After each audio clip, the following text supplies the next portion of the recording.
Sir నమస్కారం sir. నమస్తే. Sir ప్రముఖ యూట్యూబర్ హర్ష సాయి పైన అత్యాచార కేసు నమోదవడం మనం చూసాం సార్. అది మొన్నే జానీ మాస్టర్ కూడా ఇటువంటి కేసులో ఇరుక్కోవడం, అది నడుస్తూ ఉండగానే మళ్ళీ ఇది తెరపైకి రావడం, సో ఇదంతా కూడా ఇప్పుడు న్యూస్లో స్ప్రెడ్ అయిపోవడం, వైరల్ అయిపోవడం చూస్తూ ఉన్నాం. మరి ఏంటి గోల? హర్ష సాయి విషయానికి వచ్చేసరికి మీరేం చెప్తారు సార్ ఇష్యూ పైన? మీ కామెంట్స్ ఏంటి? హర్ష సాయి గొడవ అంటే ఒకటి, ఎవరైనా సరే మార్కెట్ ఎకానమీలో ఉన్నాం మనం. మనిషే సరుకుగా మారిపోయిన ఒక సందర్భం ఇది. మనిషిని మనిషిగా చూడకుండా సరుకుగా చూస్తున్నటువంటి పరిస్థితి. ఈ ధోరణిలోనే వ్యవహరిస్తున్నారు. మీకిది మాకది అనే మాట ఎందుకు వస్తోంది అంటే, నీకు నేను ఈ ఫేవర్ చేశాను కాబట్టి నువ్వు నాకు ఈ ఫేవర్ చెయ్యి అని ఎలా అడగగలుగుతున్నారు ఓపెన్గా? ఇది ఒకప్పుడు ఎలా జరిగేది ఇండస్ట్రీలో? ఇది ఈరోజు కొత్తగా వచ్చింది కాదు, మార్కెట్ ఎకానమీ వచ్చాక వచ్చింది కాదు. మార్కెట్ ఎకానమీ లేని రోజుల్లో కూడా నడిచింది. ఏం నడిచింది అంటే, నీకు అవకాశం కావాలంటే అనే బుల్డోజ్ చేయటం అనేది జరిగింది. వశపరుచుకోవటం అనేది ఎప్పుడూ ఉంది. అయితే ఇప్పుడు జరుగుతోంది ఏంటంటే, వీళ్ళు యాక్టివ్గానే ఉన్నారు, వాళ్ళు యాక్టివ్గానే ఉన్నారు. అవకాశం ప్రధానము తప్ప మిగిలిన విషయాలు కాదు. కెరియర్ గెలుచుకోవడానికి ఏం చేసినా తప్పు లేదు అనేటువంటి ఒక మార్కెట్ వేదం, పరుగు పందెం వ్యవస్థలో ఉన్నాం మనం. మార్కెట్ ఎకానమీ అంటేనే పరుగు పందెం వ్యవస్థ. నువ్వు ఎలా వెళ్ళావు అన్నది కాదు ముఖ్యం, సక్సెస్ అయ్యావా లేదా అన్నది మాత్రమే ముఖ్యం అనేది వేదం. మార్కెట్ వేదంలో మొదటి వాక్యం అది. సో మీరు రోడ్డు మీద వెడుతుంటే, గతంలో ఎలా ఉండేదంటే, ఒక వెహికల్ వేగంగా పెడుతుంటే పక్కవాడు కొంచెం స్లో చేసి పక్కకి ఆగేవాడు, ఒక్కొక్కసారి ఆపేసేవాడు వాళ్ళకి దారిచ్చి. ఒక అండర్స్టాండింగ్తో నడిచేది వ్యవస్థ. ఇప్పుడు అలా ఉండదు, అలా లేదు. మీరు రోడ్డు మీద వెహికల్తో ట్రావెల్ చేస్తున్నప్పుడు ఎవరు ఎవరి కోసము ఆగరు. యూటర్న్ దగ్గర యూటర్న్ చేసుకునేటువంటి వాహనాల కోసం అటునుంచి వచ్చే వాహనాలు వెసులుబాటు ఇవ్వవు.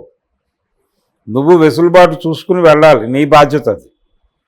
మేము నీకోసం ఆగం, ఎవరు దేనికోసం ఆగదు. మేము యూటర్న్ తీసుకునేటప్పుడు కూడా మేము నీ దయాదాక్షిణ్యాల కోసం వెంపర్లాడడం. నీ పద్ధతిలో నువ్వు వెళ్ళిపో, మేము మా పద్ధతిలో మేము నీతో కాంపీట్ చేస్తాం. ఇదే వేదం. మనిషి సైకాలజీ కూడా ఇలా మారిపోయింది. ఈ మారిపోయిన సందర్భంలో కెరియర్ ప్రధానం అయిపోయి ఇప్పుడు ఆరోపణలు ఎలా వస్తున్నాయి? ఈ సెక్షువల్ హెరాస్మెంట్కి సంబంధించి జరుగుతున్నటువంటి చర్చల్లో చాలామంది జ్ఞానులు ఏం మాట్లాడుతున్నారు? అమ్మాయిలు ఎలా ఉన్నారండి, వాళ్ళే ఇలాంటివి ప్రమోట్ చేస్తున్నారు, ప్రవోక్ చేస్తున్నారు, అసలు టార్గెట్ చేస్తున్నారు. ఈవెన్ జానీ మాస్టర్ కేసులో కూడా ఆవిడ ఎస్టాబ్లిష్ చేయదలుచుకుంది అదే కదా, సుమలత గారు. వాళ్ళు కెరియర్ కోసం ఏం చేయడానికైనా సిద్ధపడి వచ్చారు. వాళ్ళ మదర్ అమ్మాయిని రెగ్యులర్గా బ్రెయిన్ వాష్ చేసి పంపించేది. నువ్వెవరో ఒక ఇద్దరిని సినిమా పెద్దల్ని వశీకరించుకొని వశపరుచుకుని తద్వారా నువ్వు పెద్ద హీరోయిన్ అయిపోవు అని వాళ్ళ మదర్ రోజు ఆవిడని పుష్ చేసి పంపించేది. అందులో భాగంగానే మేము ఆ వల్ల పడ్డామనేది ఎస్టాబ్లిష్ చేయదలుచుకుంది ఆవిడ మాట్లాడింది ఆవిడ ఇంటర్వ్యూల్లో. సో ఆడపిల్లల్ని టార్గెట్ చేయటం అనే ప్రోగ్రాం ఇలా నడుస్తుంది. ఒకవైపు నైతిక కోణంలో, నైతిక ధార్మిక కోణంలో ఇదొక ప్రోగ్రాం ఉంది. అంటే ప్రస్తుతం ఆడపిల్లలు యాక్టివ్గా ఉన్నారు, చూజీగా ఉన్నారు, అవకాశాల కోసం పరుగులు పెడుతున్నారు, ఏం చేయడానికన్నా సిద్ధపడుతున్నారు. ఓకే, ఈ ఏం చేయడానికన్నా సిద్ధపడుతున్నారు అనే దగ్గర ఏం చేసినా భరిస్తారు అనేది కాదు కదా సెన్సు. ఆ ఏం చేసినా భరిస్తారు అన్నప్పుడు అని ఓవర్ యాక్షన్ చేసినప్పుడు వాళ్ళు రియాక్ట్ అయ్యే ప్రమాదాలు ఉంటాయి. అలా రియాక్ట్ అయిన కేసులో ఇవన్నీ. జానీ మాస్టర్ కేసును, ఈ హర్షసాయి కావచ్చు, 100 వస్తాయి ఇలాంటివి. అంటే ఇది ఎలా జడ్జిమెంట్లు ఇస్తున్నారు జనాలు బయట? ఆ అమ్మాయి ఏది జానీ మాస్టర్ కేసులో ఇంతకాలం భరించి ఇప్పుడు ఎందుకు వెళ్ళింది కోర్టుకి అంటే, దీని వెనకాల ఎవరైనా ఉన్నారా అంటే, ఆ అమ్మాయికి మానసికంగా స్థైర్యము ధైర్యము ఇప్పుడు చిక్కుండొచ్చు, లేదు సర్దుకుపోతూ వెళుతున్నటువంటి పరిస్థితుల్లో ఇక సర్దుకు పోలేని జంక్షన్కి వచ్చి ఉండొచ్చు. ఆ జంక్షన్ దగ్గర రిఫ్ట్ వచ్చేసి బయటకు వచ్చేసి పూర్తి స్థాయిలో అటాక్ చేద్దామని ప్రయత్నం చేసి ఉండొచ్చు. తప్పేం లేదు కదా. ఎప్పుడు బరస్ట్ అయింది అనేది వేరే విషయం. ఆ అమ్మాయి ఏం చేసింది? బరస్ట్ అయ్యి వెళ్ళి కేసు పెట్టింది. అంతకు మించి మనుషుల్ని పెట్టి అతన్ని చంపించే ప్రయత్నం చేయలేదు కదా. వెళ్ళి కేసు పెట్టింది గౌరవప్రదంగా. కోర్టు జరుపుతుంది కదా, విచారణ దర్యాప్తు జరుగుతుంది కదా. అది ఇప్పుడు జరుగుతుందా, 5 ఏళ్లకు తేలుతుందా అనేది వేరే విషయం. 10 ఏళ్లకు కూడా తేలొచ్చు. జగన్మోహన్ రెడ్డి గారి మీద కేసులు 15 ఏళ్ల నుంచి అతిగతి లేవు. కాబట్టి ఈ కేసు ఎప్పుడు తేలుతుందో గ్యారంటీ లేదు. తేలిన రోజున ఒకవేళ ఈ అమ్మాయి బాధ్యత కేసు పెట్టడంతో అయిపోలే. ప్రాసిక్యూషన్కి కావాల్సిన సాక్ష్యాధారాలన్నీ ఇవ్వాల్సిన బాధ్యత ఈ అమ్మాయిదే. అలాగే డిఫెన్స్ లాయర్ని పెట్టుకోవడంతో ఆయన బాధ్యత తీరిపోలే జానీ మాస్టర్ది. తన ఆర్గ్యుమెంట్ని బలపరిచేటువంటి సాక్ష్యాధారాలు డిఫెన్స్ లాయర్కి ప్రొవైడ్ చేయాల్సిన బాధ్యత అతందే. ఈ సాక్ష్యాధారాలన్నీ కోర్టు ముందు పెడితే వీటిలో మెరిట్స్ చూసి ఓ జడ్జిమెంట్ ఇస్తాడు ఆయన, జడ్జి గారు. ఆ జడ్జిమెంట్ ఒకవేళ అతనికి అనుకూలంగా ఉంటే, జానీ మాస్టర్కి అనుకూలంగా ఉంటే ఆయన ఇమ్మీడియట్గా రివర్స్ కేసు వేయొచ్చు వీళ్ళ మీద, ఈ అమ్మాయి మీద. డిఫెమేషన్ వేయొచ్చు, 100 కోట్లకో 1000 కోట్లకో వేసుకోవచ్చు. నీ వలన నేను ఇంత సంపాదన కోల్పోయాను అని చెప్పి, నా రెప్యుటేషన్ ఇలా దెబ్బతింది అని ఒక డిఫెమేషన్ దావా వేయొచ్చు కదా. ఈ అవకాశాన్ని ఎందుకు చూడరు వీళ్ళు? కేసు పెట్టగానే జడ్జిమెంట్లు ఎందుకు పాస్ చేస్తున్నారు? తప్పు కదా ఇది. కోర్టుని ఉల్లంఘించడం కదా, కోర్టుని అగౌరవపరచడం కదా. ఈ యాంగిల్లో ఎవరూ ఆలోచించరు. ఎవరి పద్ధతిలో వాళ్ళు స్పందించేసి జడ్జిమెంట్లు పాస్ చేయటం అనేది ఒక కల్చర్గా మారిపోయింది. ఇందులో భాగంగానే ఆడపిల్లల్ని టార్గెట్ చేయటం. ఇది వాళ్ళు ఓపెన్ కాంపిటీషన్లోకి వచ్చారు కాబట్టి దేనికైనా ఓకే చెప్తారు అని అనుకుని బిహేవ్ చేయటం తప్పు. అలా ఓవర్ యాక్షన్ చేసినటువంటి ఎపిసోడే హర్షసాయిది. డెఫినెట్గా అంటే ఇప్పుడు అమ్మాయి బరస్ట్ అయిన విషయము, తను కంప్లైంట్ చేసిన విషయంలో వాస్తవం లేదు అని అనుకోవాల్సిన అవసరం లేదు. ఎక్స్‌ప్లాయిటేషన్ అనేది జరుగుతోంది. అంటే అవకాశాన్ని వినియోగించుకోవటంగా మారుతున్నారు వాళ్ళు. ఇలా అవకాశాలని వినియోగించుకునే కార్యక్రమంలో భాగంగానే ఆ అమ్మాయి అంటే తను ఆ సినిమా ప్రమోషను, దాని తాలూకా హక్కులు నాకు ఇచ్చేయాలి, ఈ రకమైనటువంటి రకరకాల వేధింపులకి పాల్పడి ఉండొచ్చు. అంటే దొరికిన అవకాశాన్ని వినియోగించుకొని వాడు మార్కెట్ ఎకానమీ ప్రకారం ద్రోహిగా మిగిలిపోతాడు, లూజర్గా మిగిలిపోతాడు అని అభిప్రాయంతో ఓవర్ యాక్షన్ చేసి ఉండొచ్చు. చేస్తున్నారు, చాలామంది చేస్తున్నారు. కనిపించని చాలా దారుణాలు జరుగుతున్నాయి. బయటకు తెర మీదకు వస్తున్నవి చాలా తక్కువ, తెర వెనుక చాలా జరుగుతున్నాయి, చాలా అఘాయిత్యాలు జరుగుతున్నాయి. చాలామంది జీవితాలని నలిపి నాశనం చేస్తున్నారు. కాబట్టి హర్షసాయి ఇష్యూ పెద్ద ఆశ్చర్యపోవలసిందేం కాదు. డెఫినెట్గా ఇలాంటి వాళ్ళని అంటే నా అభిప్రాయం అయితే ఈ సెక్షువల్ హెరాస్మెంట్స్ అనేది ప్రతి చోట జరుగుతోంది. ఇది సినిమా ఇండస్ట్రీలోనూ, లేకపోతే మీడియా ఇండస్ట్రీలోనూ, లేకపోతే ఐటీ ఇండస్ట్రీకో పరిమితమైంది కాదు. ఇది ప్రతి చోట ఉంది.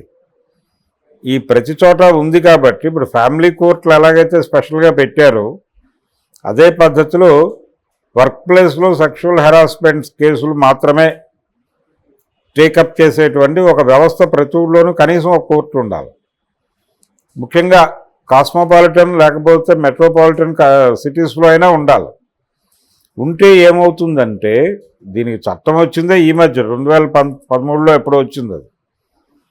కాబట్టి చట్టం తీసుకొస్తే పని అయిపోదు, దాన్ని అమలు చేయటానికి ఇప్పుడు ప్రతి 10 మంది ఉద్యోగులు ఉన్నటువంటి ప్రతి ఆఫీస్లోనూ ఒక కమిటీ ఉండవలను అని కూడా ఉంది దానిలో, చట్టంలో. ఎన్ని ఆఫీసుల్లో ఉంది కమిటీలు? ఎవరా కమిటీల్లో ఉంటున్నారు? ఎవరికి చెప్పుకోవాలి వెళ్ళి? సినిమా ఇండస్ట్రీ వాళ్ళు ఈ మధ్య దాకా ఇప్పటికీ మాట్లాడుతున్నారు. రెడ్ బాక్స్లో మీరు కంప్లైంట్ పడేయండి, మేము చూసుకుంటాం, వాళ్ళ తాట తీసేస్తామని. ఏమీ తీయరు. సమన్ చేసే పవర్ లేదు వాళ్ళకి. సమన్ చేస్తే రావాలి అని ఉంది, కానీ సమన్ చేస్తే రాకపోతే తీసుకొచ్చి నించోబెట్టే మెకానిజం లేదు. అందుకని ఒక స్పెషల్ కోర్టు కావాలి.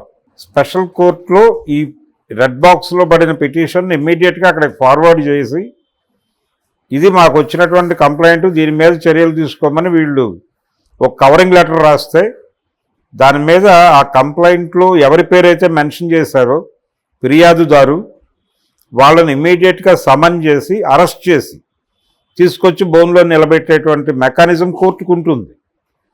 సో ఆ మెకానిజం ఉన్నటువంటి స్పెషల్ కోర్టులు వస్తే తప్ప ఈ గోల తగ్గదు.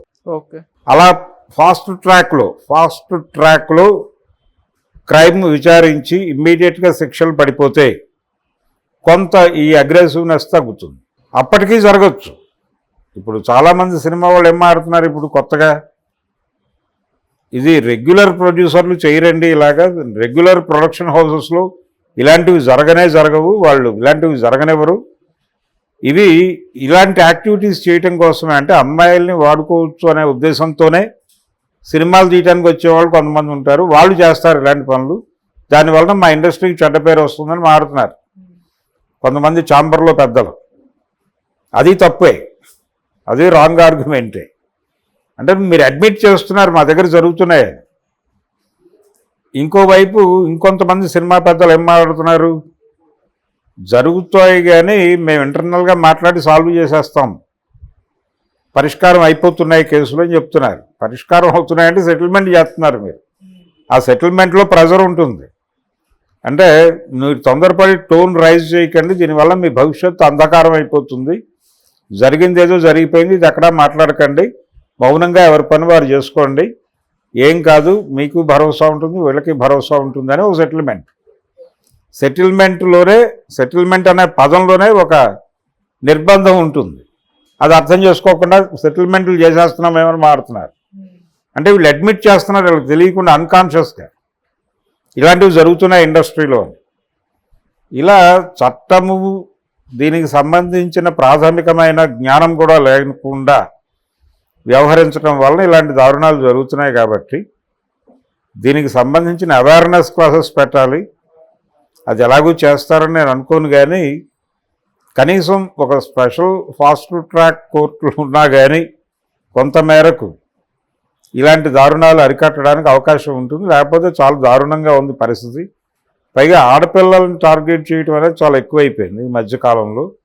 దీనికి రకరకాల కారణాలు, పర్టికులర్గా పోటీ రంగంలో ఆడపిల్లలు చాలా అగ్రెసివ్గా ఉన్నారు అవకాశాలు అందిపుచ్చుకోవటంలో. అది ఆ కాంపిటీషన్లో వాళ్ళతో కాంపీట్ చేయటం దగ్గర మగపిల్లల్లో ఒక రకమైనటువంటి ద్వేషభావం పెరుగుతోంది. ఇది ప్రమాదకరంగా మారుతోంది.